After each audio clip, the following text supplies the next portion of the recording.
하늘나라 가족. 네, 결론부터 말씀드립니다. 우리는 모두가 하늘나라의 가족입니다. 아멘. 우리 옆 사람 보시면서 더 인사 나누시겠습니다. 집사님, 성님, 우리는 한 가족입니다. 네. 네, 우리가 예수 그리스도를 구주와 주님으로 믿고 나면 우리 삶 가운데 놀라운 변화가 하나가 일어나는데, 그게 뭐냐면 천지 만물을 창조하신 하나님, 그분이 우리의 아버지가 됩니다. 아멘. 그래서 그분을 어떻게 부르냐면 나의 아버지라고 부릅니다. 자, 그러면 저는 오늘 하나님을 아버지라고 부르는데 여러분들은 과연 어떻게 부르고 계십니까? 예. 예. 아저씨라고 부르는 분 계실까요? 예. 혹시 삼촌이라고 부르고 계십니까? 예. 하나님에게는 자녀만 있다는 그런 이야기가 있습니다. 우리가 예수님을 나의 구주와 주님으로 믿는 순간 우리 모두는 하나님을 향해서 아버지라고 고백하게 됩니다. 그러면 우리의 촌수를 한번 계산해 보십시다. 자, 촌수가 어떻게 될까요?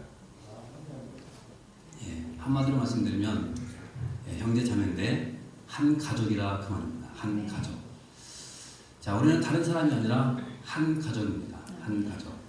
그리고 이것은 인종도 초월하고 혈통도 초월하고 혈육도 다 초월합니다. 누구든지 예수 그리스도만 믿기만 하면 우리 모두가 다 한 가족이 되어서 인생을 살아갈 수 있게 된다는 것입니다. 이 참 놀라운 일이고 또 축복이죠. 그럼에도 불구하고 예수를 믿지 않았을 경우에는 과연 어떻게 될까? 지금 이 땅에서 나의 자녀랄지라도 또 친척이라 할지라도 그가 예수를 믿지 않는다고 한다면 영혼의 때에는 과연 어떻게 되겠습니까? 한 가족이 되어서 살 수가 없다는 것입니다. 참 이것만큼 비극적인 것 없죠. 그래서 우리가 가족들을 구원해야 될 바로 이유가 여기에 있는 것입니다. 사랑하는 그 가족이 영혼의 때에는 내 가족이 되어 살 수 없다면 이만큼 큰 고통이 어떻게 있겠습니까? 그래서 우리는 이 땅에 사는 동안 기회이기 때문에 우리는 자녀들을 그리고 친척들을 형제들을 우리는 구원하면서 우리가 인생을 살아가야 되는 것입니다. 우리 옆 사람 보시면서 고민해 주십시오. 집사님, 우리 이 땅에서 열심히 전도합시다. 자, 그렇다면 어떻게 하면 우리가 한나라 가족이 되어 살 수가 있을까? 오늘 그것을 잠깐 살펴보고 함께 은혜를 나누겠습니다. 오늘 말씀 세 가지로 전하겠습니다. 먼저 첫 번째는요, 따라서 보실까요? 거듭나야 합니다. 거듭나야 합니다. 네. 자, 거듭나야 되는데요. 우리가 예수님을 믿고 나면 우리에게는 다양한 영적인 체험이 있죠. 어떤 사람은 방언의 은사도 받기도 하고, 또 어떤 사람은 예언의 은사도 받기도 하고, 또 더 신비한 영적 체험을 우리가 많이 하게 되는 것입니다. 그런데 이런 체험은 우리에게는 굉장히 소중한 체험이지만 그러나 반드시 그리고 꼭 해야만 하는 그런 체험은 아닙니다. 그러나 지금부터 제가 말씀드릴 이 체험만큼은 반드시 이거 꼭 해야 될 체험입니다. 왜냐하면 이 체험이 없다고 한다면 우리는 결코 하나님 나라에 들어갈 수가 없기 때문에 그렇습니다. 자, 그렇다면 그 체험이 과연 뭘까? 따라서 해보실까요? 거듭남. 예, 거듭남입니다. 이 체험은 반드시 우리가 해야 됩니다. 자, 그럼 오늘 성경 잠깐 보도록 하겠습니다. 자, 요한복음 3장 3절 말씀을 잠깐 보겠습니다. 자, 같이 읽어보겠습니다. 시작. 예수께서 저에게 이르시되 진실로 진실로 너희를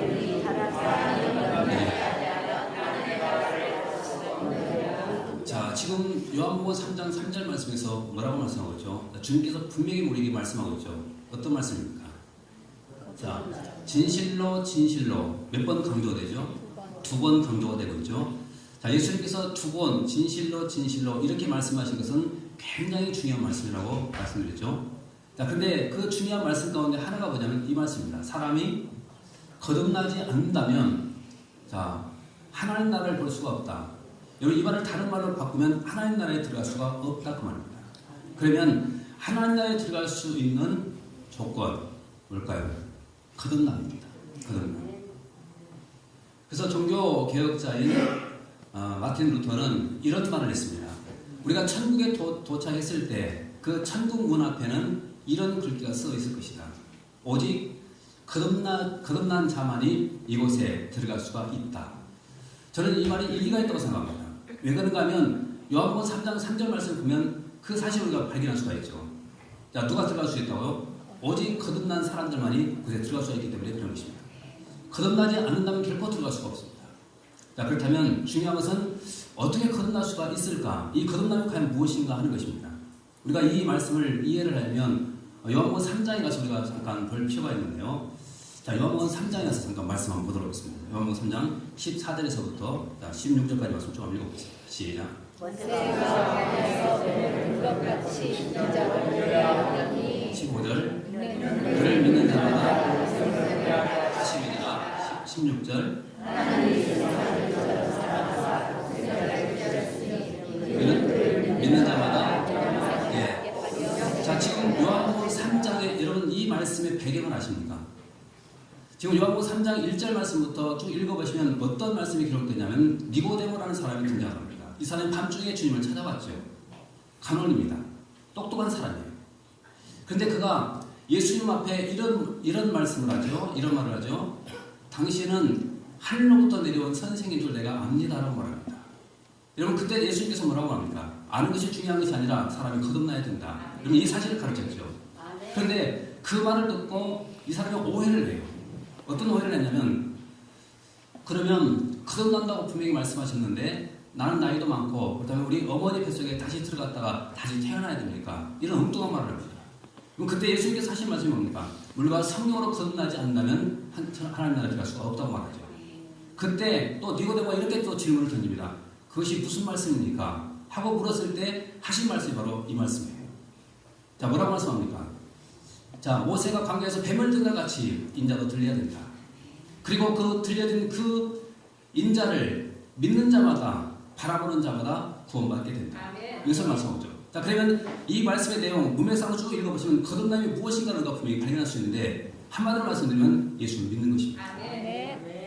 다시 말하면 내가 예수 그리스도를 구주와 주님으로 진짜로 믿는다고 한다면 그 순간 우리는 영적으로 내가 출생하는 순간입니다. 그리고 내 신분이 바뀌는 것입니다. 과거에는 내가 마귀의 자녀의 신분을 가지고 있었지만 믿는 그 순간 하나님의 자녀의 신분을 갖게 되는 것입니다. 이것이 거듭남입니다. 그래서 우리는 반드시 이런 거듭남의 체험이 있어야지만 하나님 나라의 가족이 될 수가 있다는 것입니다. 여러분 이런 체험 오늘 반드시 해야만 되는 것입니다. 다른 영적인 체험은 해도 되고 안 해도 되고 상관없지만 거듭남의 체험에 대한 이 체험만큼 반드시 우리가 해야 되는 것입니다. 그럼 주님을 인격적으로 만나시고 그분을 구주와 주님으로 꼭 영접하십시오. 하나님의 자녀가 되는 것입니다. 그 다음에 또 두 번째입니다. 따라서 한번 해보실까요?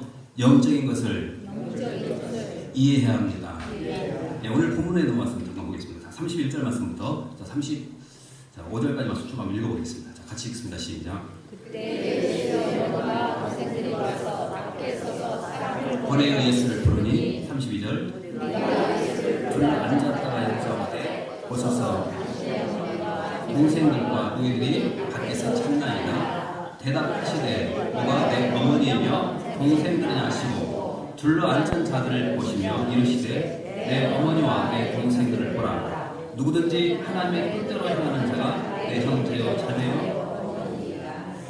자, 지금 31절 말씀에서 35절까지 말씀 주목해 보시면 지금 예수님께 찾아왔던 이 사람들 누가 하늘나라의 가족인지 잘 모르고 있는 것입니다. 그래서 예수님께서 지금 하신 말씀이 뭐냐면 결론적으로 이렇게 말씀하고 있죠. 자, 누구든지 하나님의 뜻대로 행하는 자가 내 형제요 자매요 어머니다. 이들이 하늘나라 가족이라는 것입니다. 이들이. 우리가 영적으로 거듭나게 되다 보면 그 순간부터 어떤 일이 벌어지냐면 영적인 직관력이 생깁니다. 그리고 영적 직관력이 생기는 그 순간부터 어떤 놀라운 변화가 있냐면 이제 그 순간부터 영적인 것들이 이해되기 시작해요. 그러나 거듭나지 못한다고 한다면 영적인 것이 결코 이해되지 못합니다. 자, 왜 그런가 하면 아까도 말씀드렸죠. 요한복음 3장에 보시면 니고데모라고 하는 사람이 나오잖아요. 여러분 이 니고데모라는 사람을 한번 생각해 보십시오. 상당히 똑똑한 사람입니다. 관원이기 때문에. 그런데 그가 한밤중에 주님 찾아와서 이렇게 말하죠. 당신은 하늘로부터 내려온 선생인 줄 내가 압니다. 여러분 그때 예수님께서 뭐라고 말합니까? 아는 것 중요한 것이 아니라 너는 거듭나야 된다. 여러분 여기서 거듭남에 대한 말씀을 주님께서 하셨죠. 그러면 여러분 이 말씀의 뜻을 니고데모는 어떻게 이해를 했습니까? 어머니 뱃속에 들어갔다가 다시 태어나는 것, 이것으로 이해를 한 것입니다. 여러분 왜 그렇습니까? 아직 니고데모는 거듭나지 못했기 때문에 그런 오해가 나올 수밖에 없다는 것입니다. 그래서 거듭나지 못한 사람들은 아무리 말을 해도 그것이 이해가 되지 않습니다. 그뿐만이 아닙니다. 자, 성경 또 보십시오. 자, 요한복음 6장 51절과 52절 말씀드리겠습니다. 같이 한번 읽어보겠습니다. 시작. 하늘에서 내려오는 사람은 떡이니 사람이 떡을 먹으면 영생하리라. 내가 준 떡은 자, 지금 이 말씀 잠깐 주목해 보십시오. 우리는 이 말씀의 의미를 알고 있죠. 그렇죠? 자, 그럼 다시 보십시오. 나는 하늘에서 내려온 살아있는 떡이니 사람이 이 떡을 먹으면 영생하리라. 자, 주님께서는 자신이 떡이라고 말씀합니다. 그리고 이 떡을 먹으면 영생한다. 내가 줄 떡은 곧 세상의 생명을 위한 내 살인이라 하시니. 그런데 여러분 이 말씀을 듣고 자, 어떤 반응을 보이는가? 자, 52절 말씀 보십시오. 유대인들이 다시 시작. 그러므로 너희들이 서로 다투어 이르되 이 사람이 어찌 자기 살을 내게 주어 먹게 하느냐. 자, 지금 주님께서 하신 이 말씀을 제대로 이해했습니까? 이해하지 못하고 있죠. 자, 그러면 왜 이런 이해를 하지 못할까? 다시 말씀드리면 이들은 거듭난 사람들이 아니기 때문에 이해할 수가 없는 것입니다. 만약에 거듭났다고 한다면 우리는 이 말씀의 의미가 무엇인가 분명히 깨달을 수가 있습니다. 거듭나지 못하기 때문에 그들은 이렇게 오해를 합니다. 어찌 능히 자기 살을 우리에게 주어 먹게 하겠느냐.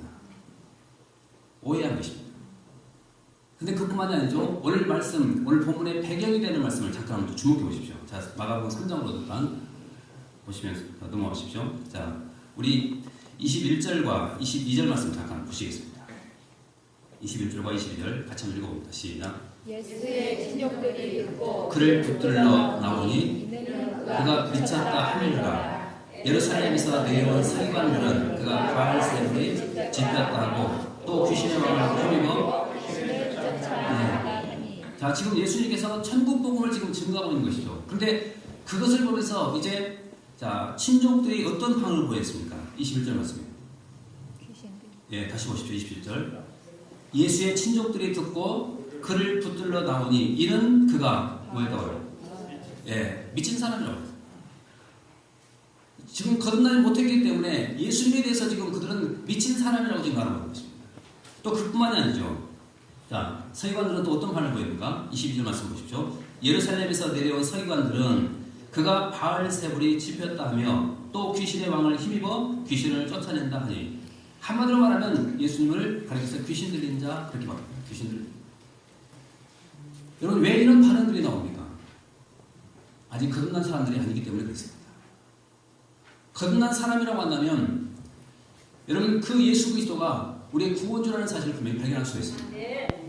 그리고 그분께서 하신 그 모든 말씀을 내 생명으로 우리는 다 받을 수가 있게 되는 것입니다. 거듭나지 못하기 때문에 바로 이런 반응들이 나오는 것입니다. 여러분 한번 뭔가 이해된 것이 한번 있어 보십시오. 그러면 우리는 거기에 미칠 수밖에 없습니다. 자, 음악하는 사람들 생각해 보십시오. 여러분 우리는 음악을 이해하지 못하면 그 음악이 우리 귀에 어떻게 들리냐면 시끄러운 소리로밖에 안 들립니다. 그렇죠? 근데 음악을 이해하는 사람들에게 있어서 그 음악은 어떻게 들리는 줄 아십니까? 예술로 들립니다. 그게 미칠 수밖에 없어요. 음악을 이해했기 때문에 그렇습니다. 그래서 우리가 잘 아시는 대로 핸델이 그 유명한 메시아를 작곡할 때 여러분 어떤 일이 있었는지 아시죠? 하늘의 환상을 보고 난 다음 20일 동안 그는 밥을 굶었습니다. 그리고 작곡에 몰두한 것입니다. 그때 사람들이 뭐라고 하는 줄 아십니까? 미친놈이라고 했습니다. 근데 여러분 그 핸델을 통해서 위대한 곡이 탄생이 되잖아요. 바로 세상은 그렇게 미친 사람에 의해서 돌아갈 수밖에 없는 것입니다. 작품이 나올 수밖에 없는 거예요. 여러분 복음도 마찬가지입니다. 여러분 누가 복음에 목숨 건 줄 아십니까? 복음을 이해한 사람들에게 바로 그 복음에 목숨 거는 것입니다. 복음을 이해하지 못한다고 한다면 아무리 강조해도 그 복음에 목숨 걸지 않습니다. 예수님의 제자들도 보십시오. 사도 바울도 보십시오. 왜 복음에 자기 목숨을 걸었을까요? 이해했기 때문에 그런 것입니다. 그들이 거듭난 사람이고 이 복음에 이해한 사람들이었기 때문에 그 복음에 바로 목숨을 건 것입니다. 그래서 사도 바울이 뭐라고 하는가? 잠깐 보십시오. 고린도후서 5장 13절 말씀 같이 한번 보겠습니다. 고린도후서 5장 13절 같이 한번 읽어봅니다. 자, 시작. 우리가 미쳤어도 하나님을 위한 것이요 정신이 온전하여 우리를 위한 것이니. 자, 지금 5장 13절 말씀 한마디로 말하면 지금 사도 바울이 뭐라고 고백하고 있냐면 나는 하나님께 미쳤다. 하나님께 미쳤다는 거예요. 여러분, 이렇게 복음에 미치고 하나님께 미친 이 사람 어떻게 그 일을 감당하지 못할 수가 있겠습니까? 여러분, 사실 우리는 이 세상에 살고 있지만 어딘가에는 다 우리는 미쳐서 살고 있습니다. 그래서 어떤 정신의학자는 이런 말을 했죠. 세상에 미치지 않은 사람 한 사람도 없다는 것입니다. 여러분들 아십니까? 어떤 사람은 돈에 미쳐가고 살고 있어요. 어떤 사람은 명예에 미쳐서 살아가고 있고, 어떤 사람은 권력에 미쳐 살고 있고, 어떤 사람은 낚시에 미쳐 살고 있고, 취에 미쳐 살아가고 있고, 미치지 않고 살 수가 없다는 거예요. 여러분, 이런 것보다도 거룩한 것에, 사도 바울처럼 우리가 거룩한 것에 한번 미쳐본다고 한다면 과연 주님께서는 어떻게 생각하실까? 기뻐하지 않겠습니까? 그래서 사도 바울은 이렇게 말합니다. 우리가 만일 미쳤어도 하나님을 위한 것이다. 나는 하나님을 위해서 미친 사람이다. 그렇게 말하고 있습니다.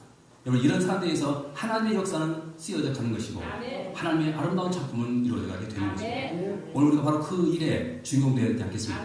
우리 옆 사람 한번 쑥 올려주십시오. 진짜 성도님, 우리가 하나님의 일에 한번 열심을 내보고 미쳐봅시다.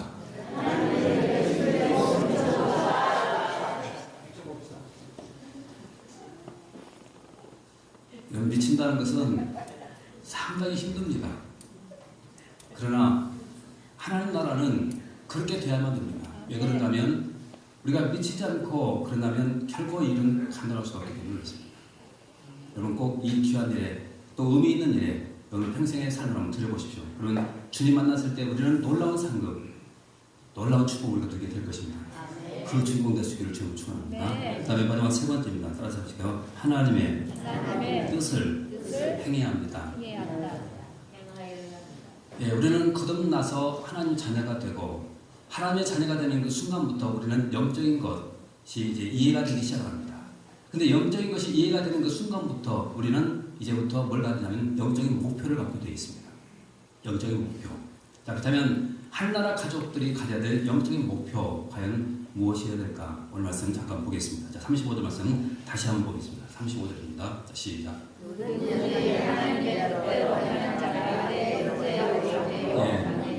자, 우리가 가질 영적인 목표 뭘까요? 하나님의 뜻입니다. 따라서 제가 하나님의 뜻. 자, 이것이 영적인 목표입니다. 여러분, 이 목표를 세우고 우리는 가는 것입니다. 예수님께서 이 땅에 오셔서 이 목표를 세우고 그분의 인생을 사셨습니다. 오직 하나님의 뜻만 바라보고 사신 것입니다. 아버지의 뜻. 오늘 우리도 마찬가지죠. 이 아버지의 뜻을 목표로 세우고 우리가 간다고 한다면 우리는 분명히 믿음의 성공자, 승자가 되는 것입니다. 자, 그렇다면 아버지의 뜻, 하나님의 뜻이 과연 뭘까 하는 것이죠. 성경을 읽어보시면 우리는 두 가지로 요약해 볼 수가 있습니다. 하나는 전 세계의 복음이 증거되는 것입니다. 이것이 아버지의 뜻입니다. 자, 성경을 보십시오. 디모데전서 2장 4절 같이 한번 보겠습니다. 같이 읽습니다. 시작. 하나님의 모든 사람이 구원을 받으며 진리를 알는 데 이르기를 원하시느니라. 네, 하나님이 원하신다는 거죠. 하나님이 원하신다는 거예요. 여러분, 뭘 원하신다는 겁니까? 하나님은 모든 사람이 구원을 받으며 진리를 아는 데 이르기를 원하십니다. 여러분, 이것이 하나님의 뜻이라는 거예요. 그래서 우리는 이 말씀, 이 아버지의 뜻을 우리는 목표로 세우고 우리가 인생을 살아가는 것입니다.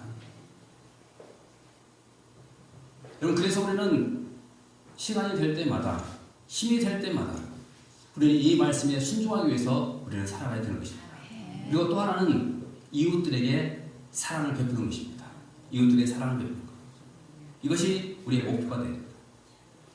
여러분, 성경을 요약하면 우리는 한 단어로 요약하면 사랑이죠. 근데 이것을 조금 더 살을 붙인다고 한다면 우리는 두 가지로 요약할 수 있습니다. 하나님 사랑, 이웃 사랑입니다. 하나님 사랑, 이웃 사랑. 이것이 성경의 내용입니다.